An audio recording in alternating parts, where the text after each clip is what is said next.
Hear ye, hear ye! The great grip test is about to begin!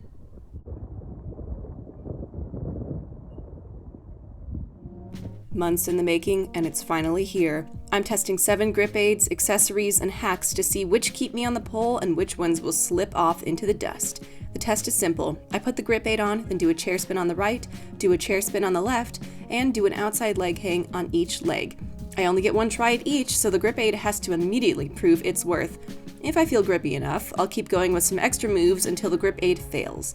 I did my best to keep the conditions exactly the same. For each test, my legs are the same amount of hairy, I took a full rest day the day before, I wiped down the pole and my hands with alcohol immediately before applying the grip aid, and I do the test first thing after my warm-up. Enough intro, it's time for the Great Grip Test! We begin with our control. No grip aid at all, just my bare hands going against the pole. And here I can talk about some things that deviate from the control of the experiment. Obviously, I can't change the humidity, any calluses that I've built up from previous sessions, whether my muscles have gotten stronger or weaker since the previous week, but trust that I have done all I can to make this a fair fight and a true test of grip aids. Here, with my bare hands, you can see that these chair spins are a little bit sloppy and they end quickly. My shoulders should really be more engaged, but my hands were sliding, making that difficult. Also, I believed that this pole sit should be a test of leg grip, but I realized pretty quickly it's more about muscle than skin, so you can just see this as a cute little sit and mostly just ignore it.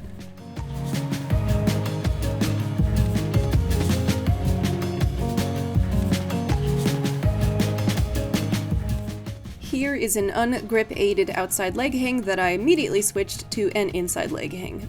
Seems I am determined to spoil my own experiment from the start.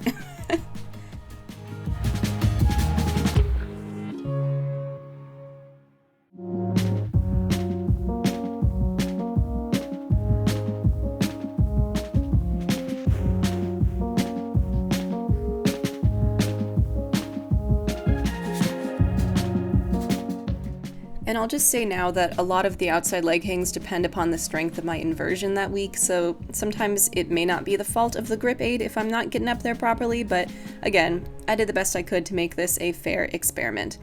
All in all, I don't like pole dancing without grip aid. It's extremely annoying. I rate the control a no grip 1 shrimp out of 5. And yes, our rating system here is shrimp. Our first contender is Grip Plus Enhancer, which I found on Pull with Aaron's channel. It's a whitish fluid that leaves your hands feeling chalky. A bottle of this will run you about $10. I place a dime-sized amount into my palm, then briskly rub my palms together until dry, making sure to wave them around in the air for good measure.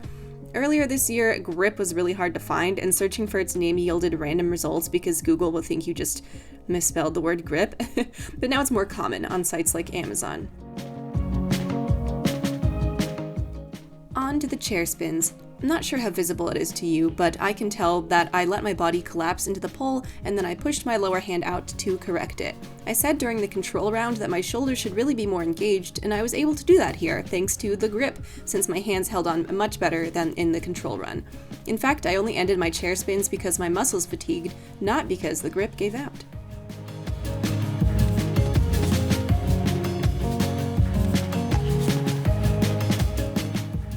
Okay, my scientific integrity is like a little compromised here because I was really supposed to do this the first time that I poured myself grip and not apply more to my hands, but whatever, I had to get some onto my knee pits and thigh areas.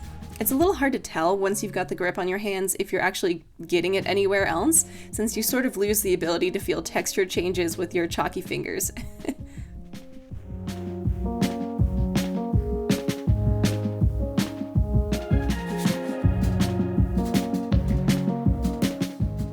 Here is the first outside leg hang. It's beautiful and successful.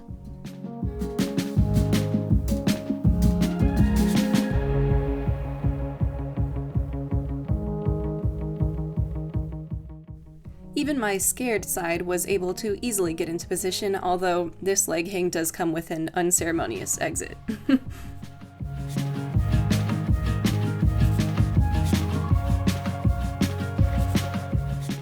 Here's a few bonus moves. Grip is usually what I reach for right before I'm about to do an airwalk, a flag, or any other really weight-bearing moves. I do tend to sweat through it in about 3 minutes though and have to reapply. It doesn't leave much of a residue on my skin, although my hands do feel awkward for an hour or so after using this product.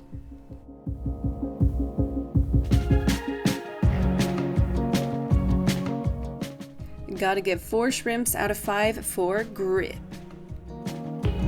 Okay, next we have Tight Grip, which I bought because I thought it was the same thing as Dry Hands, or maybe it was cheaper than Dry Hands at the time. Anyway, this was the first grip aid I bought to have here at home. This little bottle is about $10, but it has lasted for 9 months at the time of this filming. It comes out of the bottle as a pinkish, viscous liquid. This one, unlike the Grip, which leaves your hands powdery, is more specifically to keep them from sweating, so you're supposed to let it absorb into your skin a while before you begin your pull session.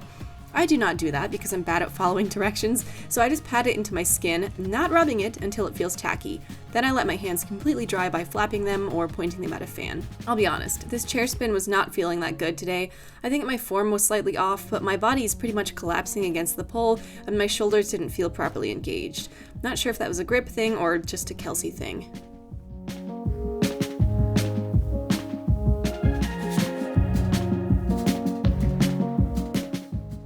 As for the leg hangs, they felt okay, although my hands got a little trapped on the pole when I tried to slide them free.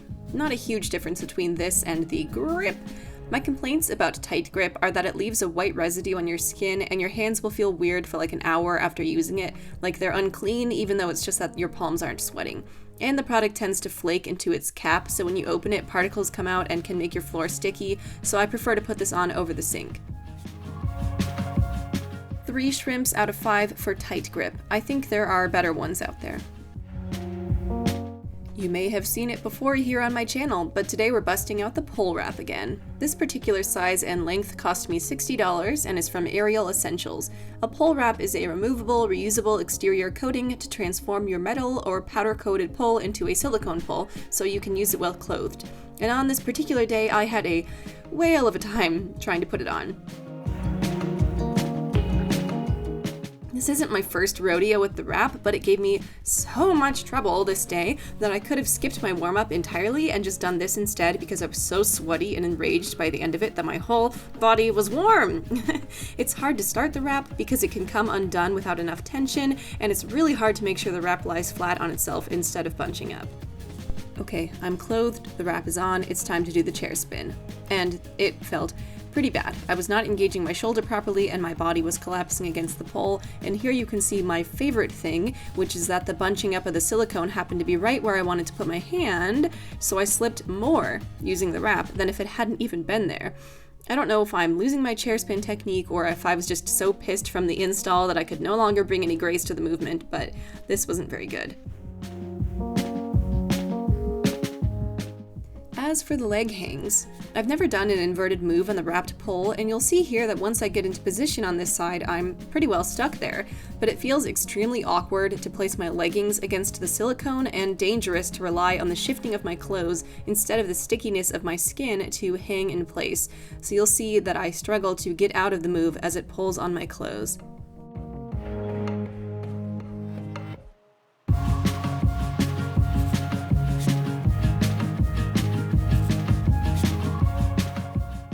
And on this other side, I didn't even let my hands go.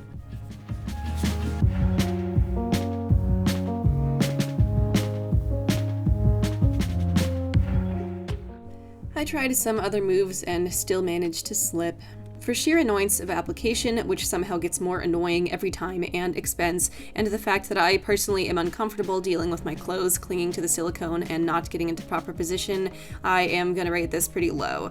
It's a 5 out of 5 if you have to pole dance in clothes and your studio only offers traditional poles because it gives you access to the world of pole, and it's a fun gimmicky thing to bust out every once in a while, but I was disappointed in it today. So for those reasons, I do have to give the pole wrap 2 shrimps out of 5. How dare you, Tiffany? We were rooting for you. We were all rooting for you. Today, it's the legendary, the infamous, the surprisingly nice-smelling iTac, or more specifically iTac 2. This little tiny jar, which was in fact made to look a lot bigger online, put me out $11. iTack is a beeswax-based substance that you rub into your skin to make it, shockingly, a bit tackier. It's the first grip aid we've seen here that doesn't dry out your skin, but instead adds texture to it, so that's new. I dip my fingers in and sort of rub it into my palms and in my knee pits or wherever I'll be coming into contact with the pole. And right away, this felt good. The chair spin felt powerful, and this was another case where I only let go because my abs were failing, not because my hands slipped. And I was able to go right into the next with no problems.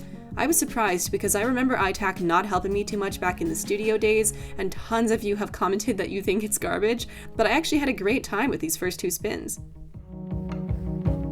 I don't know what I'm trying to demonstrate here. I think my hand's being tacky, but you can't even see it. Anyway, as for the leg hangs, since my hands had already left a little residue on the pole and I had some tucked behind my knee, I got myself into place and then just hung there, dang it. I felt pretty darn secure. I even felt totally confident switching over to the inverted crucifix in order to make my exit.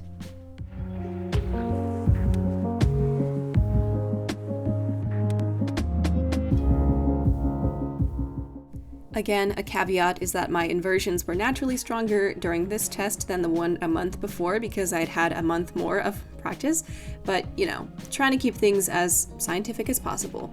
I went for some conditioning exercises next, and here you can see that my knee is just sticking right where the residue was on the pole, keeping me from sliding at all, which I really appreciated.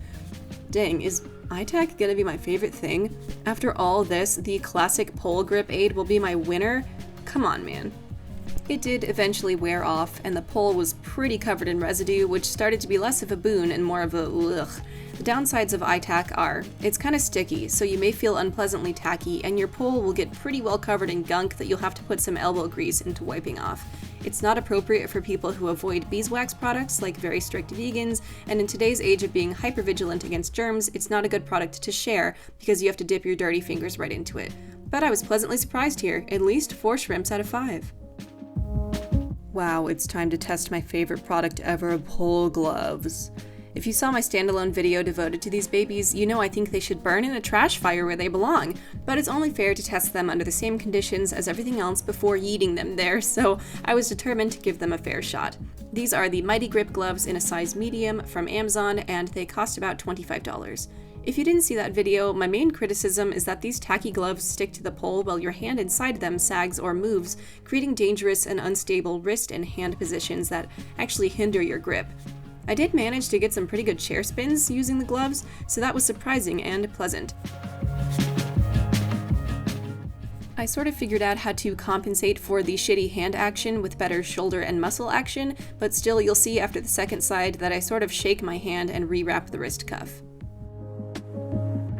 Someone told me their students swear by pole gloves for getting their first inversions, and since inversions are infamously difficult, I looked forward to testing that. My inversions are okay here, but I don't even go for the leg hangs. I'm not sure why, and the other side was even more of a struggle. To give their gloves their due, my inversions can be inconsistent, so this isn't necessarily their fault, but I also may have psyched myself out because I know how much I loathed the gloves last time, and that may have caused me to bail out of the inversions. And remember, I have to give everything just one try in the interest of fairness. I even tried just doing some basic conditioning with the gloves on, but part of conditioning is training your hands, so skip the gloves. 1 shrimp out of 5 because they'll actually slow the progress of creating calluses and they can make certain moves more dangerous. Next is shaving gel. Cream? Foam? I'd never heard of doing this until I saw it mentioned on Pole Lols and on my wonderful subscriber Poltato Gems YouTube channel, so I thought I'd go out and buy the littlest bottle I could find. Okay, I swear I just tried to put a smidge on, but it came out in a flood, so then I was stuck with all of the foam.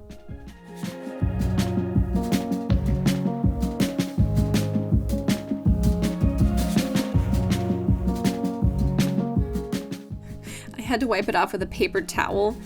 It was supposed to get sticky as it dried, and I did do my best to dry it out or wipe off the excess, but boy oh boy, did it just keep feeling oily. It smelled good, though.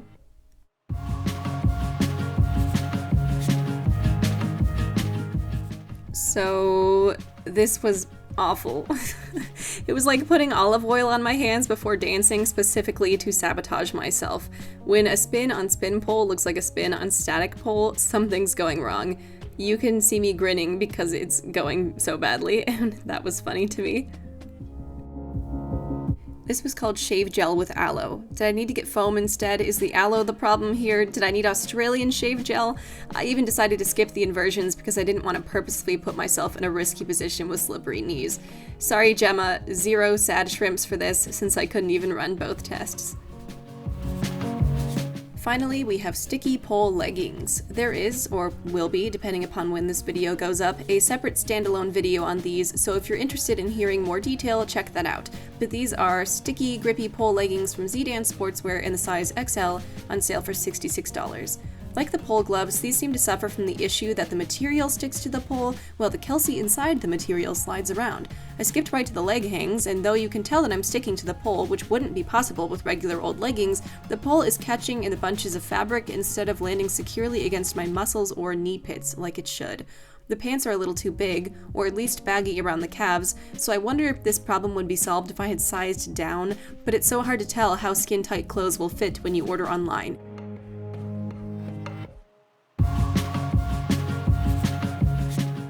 By the end of my full session, which you'll see if you check out that standalone video, these were starting to show signs of wear, which in my opinion does not make them worth such a hefty price. They're not terrible, and they're not great. If you have to wear clothes while pole dancing, these are great for you because they're easier to work with than the pole wrap and can stick you to a traditional pole. However, for those of us who pole without pants, we're better off without the leggings. At least these particular ones. A perfectly middling score of 2.5 shrimps. If you want to buy me the more expensive pole pants to test out, my DMs are open. Our final results. ITAC wins with 4 shrimps, followed by grip with 4 shrimps, tight grip with 3 shrimps, pole leggings with 2.5 shrimps, pole wrap with 2 shrimps, pole gloves with 1 shrimp, and shaving gel with 0 shrimps. Did I miss testing your favorite grip product? Am I an idiot for putting ITAC in first place? Let me know in the comments below. Don't forget to like and subscribe, and I'll see you in the next video. Bye!